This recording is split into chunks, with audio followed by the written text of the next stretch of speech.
Shalom semua jemaat yang dikasihi Tuhan, khususnya jemaat GPD Hosana yang menyaksikan tayangan video ini. Saya pastikan saat ini semua berada di dalam perlindungan Tuhan. Amin. Nah, hari-hari ini kita diperhadapkan kepada suatu situasi yang sangat sulit.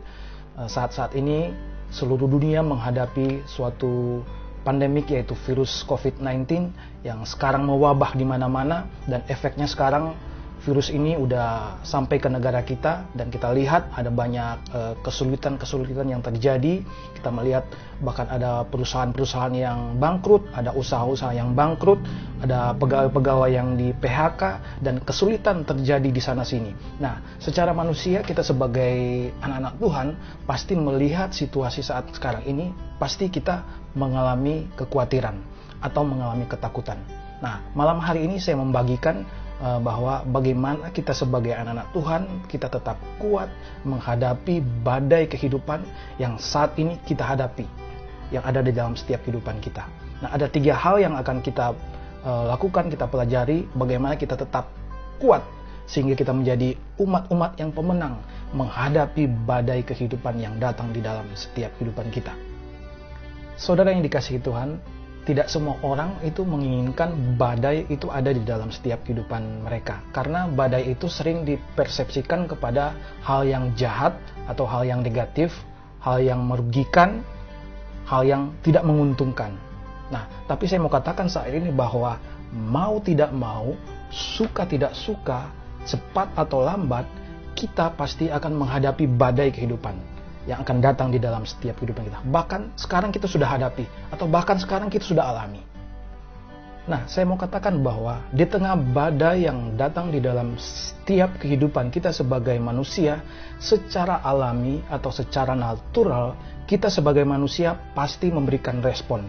Baik itu respon secara negatif, kita mulai mungkin menyalahkan orang, mulai menyalahkan situasi yang ada, mulai mengkambing hitamkan orang. Bahkan tidak sedikit hari-hari ini, saat ini, banyak orang mulai menyalahkan Tuhan. Tetapi saya juga mau katakan bahwa hari-hari ini juga ada orang yang berpikiran positif ketika menghadapi badai kehidupan.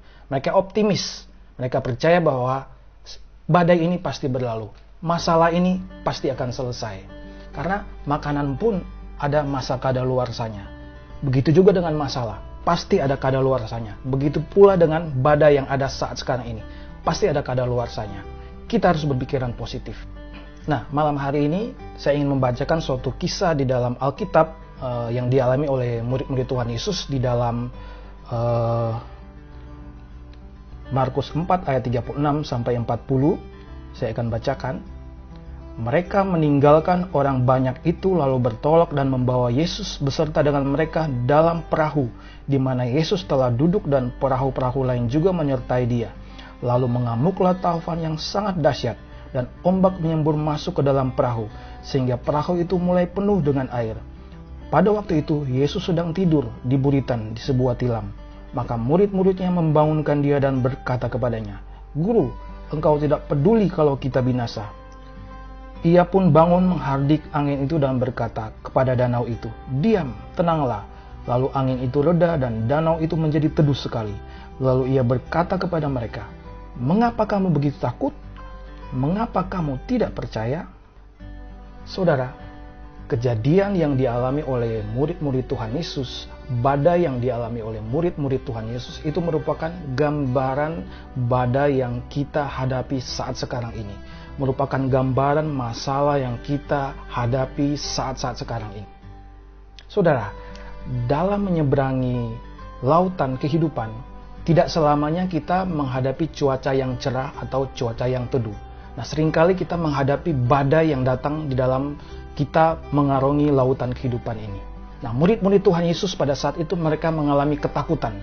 Nah, kita juga sebagai manusia, sebagai anak Tuhan, seringkali kita mengalami ketakutan ketika badai masalah, persoalan hidup yang datang di dalam setiap kehidupan kita. Nah, dari kisah pembacaan kita tadi, di sini kita akan melihat ada 3 hal yang kita harus lakukan. Seperti saya katakan tadi, ada 3 hal yang kita harus lakukan untuk kita tetap kuat, untuk kita tetap bertahan, kita menjadi umat pemenang di dalam kita menghadapi badai kehidupan di hadapan kita. Yang pertama adalah datang kepada Yesus. Nah, kita perhatikan ketika badai datang dan air mulai memasuki perahu murid-murid Tuhan Yesus pada saat itu, hal pertama yang mereka lakukan adalah mereka bukan keluar dari perahu itu. Mereka bukan lari dari perahu itu. Tapi hal yang pertama mereka lakukan adalah mereka datang kepada Yesus. Saudara, kita bisa bayangkan ketika badai itu datang di dalam perahu murid-murid saat itu dan mereka lari, mereka keluar. Kita dapat bayangkan pasti mereka tidak selamat. Tapi kita sebagai anak Tuhan, ketika masalah atau badai yang datang di dalam setiap kehidupan kita, saya mau katakan di sini bahwa kita datang kepada Tuhan Yesus. Kita jangan cari manusia, kita jangan minta pertolongan kepada manusia. Seringkali manusia mengecewakan. Datang kepada Tuhan Yesus karena Tuhan Yesus tidak akan pernah mengecewakan kita. Ketika kita serahkan semuanya ke dalam tangan Tuhan dengan doa permohonan kita kepada Tuhan, di situ kita akan melihat pertolongan Tuhan, campur tangan Tuhan. Dia akan senantiasa menolong kehidupan kita di tengah-tengah kita menghadapi masalah terberat pun di dalam setiap kehidupan kita. Kita melihat ketika murid-murid Tuhan Yesus datang kepada Tuhan Yesus, kita melihat Tuhan mengambil alih semua situasi yang ada saat itu. Tuhan memegang kendali semua situasi yang ada saat itu. Kekacauan yang ada saat itu. Dia hanya mengucapkan satu kata sehingga badai itu pun reda. Saudara, sekali lagi saya mau katakan, ketika kita mencari Tuhan dalam masalah kita, ketika kita melibatkan Tuhan dalam setiap badai kehidupan kita, kita akan melihat Tuhan akan campur tangan. Dia akan turun tangan mengendalikan setiap masalah di dalam kehidupan kita. Dan Dia akan memberikan kita kekuatan dan Dia akan memberikan kita jalan keluar dalam setiap persoalan, dalam setiap masalah yang kita hadapi. Dan yang kedua yang harus kita lakukan untuk kita tetap kuat menghadapi badai kehidupan adalah bangkitkan roh yang ada di dalam setiap kehidupan kita. Saudara, ada satu kebenaran firman Tuhan yang akan saya bacakan di dalam Mazmur 42 ayat yang ke-6. Firman Allah berbunyi demikian. Mazmur 42 ayat 6. Mengapa engkau tertekan, hai jiwaku, dan gelisah di dalam diriku? Berharaplah kepada Allah, sebab aku bersyukur lagi kepadanya, penolongku dan Allahku. 2 Korintus 4 ayat 16. Sebab itu kami tidak tawar hati, tetapi meskipun manusia lahiriah kami semakin merosot, namun manusia batiniah kami dibaharui dari hari ke hari. Nah, saya mau katakan bahwa manusia batiniah atau manusia roh kita harus lebih kuat dibandingkan manusia jasmani kita. Jiwa manusia yang terdiri dari pikiran, perasaan, dan kehendak mudah sekali terpengaruh oleh keadaan sekitar. Ketika masalah dan problema datang, jiwa manusia akan berusaha mencari jalan keluar untuk masalah tersebut. Tetapi ketika masalah begitu berat dan tidak dapat menemukan jalan keluar, maka jiwa manusia dapat terganggu, manusia menjadi khawatir, takut, stres, dan lain-lain. Sebagai umat Tuhan, kita harus senantiasa membangun manusia roh kita, yaitu dengan membaca firman-Nya, rajin berdoa, ikut persekutuan, dan lain-lain. Dengan membangkitkan roh kita, maka secara tidak langsung roh kita yang kuat akan mempengaruhi jiwa kita. Sehingga seperti yang pemazmur katakan kepada jiwanya untuk berharap kepada Allah, maka roh kita pun juga akan berbuat demikian. Nah, saudara yang dikasihi Tuhan, ketika badai masalah datang bertubi-tubi di dalam setiap kehidupan kita, hal yang kedua yang harus kita lakukan adalah kita bangkitkan roh kita agar kuat menghadapi setiap badai persoalan yang datang di dalam kehidupan kita. Nah, hal ketiga yang saya sampaikan untuk kita tetap kuat menghadapi badai kehidupan persoalan yang datang di dalam setiap kehidupan kita adalah gali potensi diri. Saudara, kita Tuhan ciptakan dengan potensi yang ada di dalam setiap kehidupan kita. Tuhan menciptakan kita seturut segambar dengan rupa Tuhan, dan Tuhan menaruh setiap potensi-potensi yang ada di dalam setiap kehidupan kita yang belum kita kembangkan, yang belum kita maksimalkan. Saudara, murid-murid Tuhan Yesus mempunyai potensi yang besar yang Tuhan taruh di dalam setiap kehidupan mereka. Kalau kita baca di dalam Kisah Para Rasul 1 ayat 8, bagaimana mereka menjungkir balikan dunia ini dengan kuasa, dengan mujizat yang Tuhan taruh di dalam setiap kehidupan mereka. Saudara yang dikasihi Tuhan, ketika badai menerpa perahu murid-murid Tuhan Yesus saat itu, apa yang Tuhan Yesus katakan kepada murid-murid Tuhan Yesus? Tuhan katakan begini, mengapa kamu begitu takut? Mengapa kamu tidak percaya? Di sini kita melihat Yesus mencoba membantu murid-muridnya untuk mengenali potensi apa yang ada di dalam setiap kehidupan mereka. Yesus tahu bahwa murid-muridnya pasti mampu menghadapi masalah, pasti mampu menghadapi situasi apapun. Yesus tahu bahwa murid-muridnya sanggup menghadapi masalah seberat apapun. Dan bahkan mereka memiliki iman yang mampu mengalahkan dunia. Saudara yang dikasihi Tuhan, kuasa yang sama yang turun atas murid-murid Tuhan Yesus saat itu adalah kuasa yang sama juga yang Tuhan curahkan bagi kehidupan kita sebagai anak-anak Tuhan yang percaya dan berharap penuh kepada Tuhan. Dan Tuhan ingin kita menggali potensi yang Tuhan beri di dalam setiap kehidupan kita. Kita pasti tahu bahwa sebuah batu berlian yang indah dan mahal harganya adalah dibentuk dan diproses dari sebuah batu yang terpendam yang pada mulanya tidak memiliki nilai dan bahkan jauh dari indah.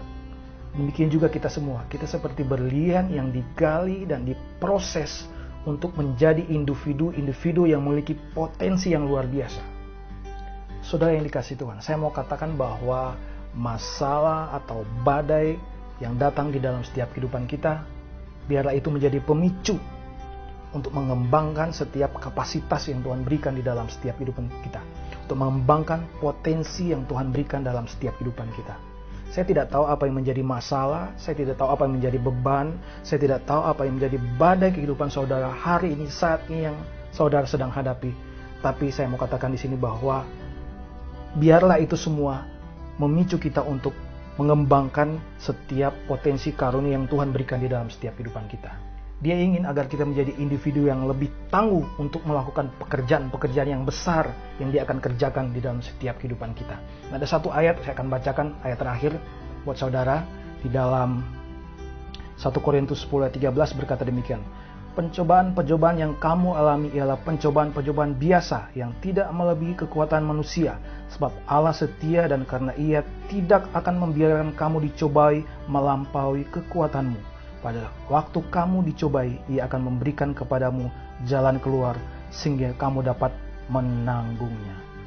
Saudara yang kasih di dalam Tuhan, persoalan atau pergumulan badai kehidupan yang datang di dalam setiap kehidupan kita tidak akan pernah melebihi kekuatan kita.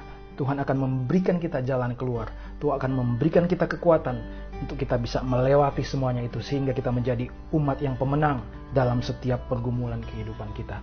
Nah, sekali lagi saya mau katakan bahwa untuk kita menghadapi badai kehidupan di dalam setiap kehidupan kita, yang pertama adalah kita datang kepada Yesus, berdoa kepada Yesus, dan yang kedua kita bangkitkan roh yang ada di dalam setiap kehidupan kita, dan yang ketiga adalah kita gali potensi yang Tuhan berikan di dalam setiap kehidupan kita sehingga kita menjadi pribadi yang unggul. Tuhan memberkati kita semua. God bless you all.